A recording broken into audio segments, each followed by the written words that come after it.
আমরা এখন জেনে নিব রংপুর রাইডার্সের স্কোয়াড। তারা বরাবরই চ্যাম্পিয়ন হওয়ার জন্য দল সাজায়। এবার তারা কেমন সাজিয়েছে আমরা দেখে নিই এক নজরে। নুরুল হাসান সোহান, মোস্তাফিজুর রহমান, খাজান আফিফ পাকিস্তান,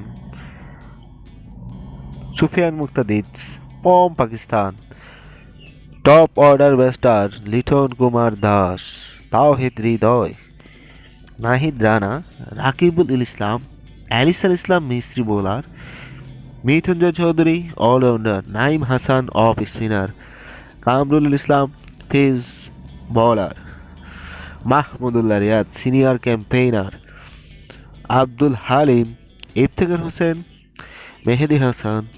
এই হলো বিদেশি দেশি মিলে তাদের স্কোয়াড। তারা কি এই আসরে চ্যাম্পিয়ন হওয়ার লক্ষ্যে কতটুকু এগুলো আপনার মনে হয়? সবার দলকে দেখে আপনার কি মনে হচ্ছে রংপুর রাইডার্স কি চ্যাম্পিয়ন হওয়ার লক্ষ্যে এগিয়ে গেল, নাকি তাদের এখনও দরকার আরও স্ট্রং ফরেন টি-20 স্পেশালিস্ট খেলোয়াড়? আপনার কমেন্টে মতামত জানাবেন এবং কমেন্টে মতামত জানাতে ভুলবেন না। আপনার প্রেডিকশন অনেক উপকারে আসবে।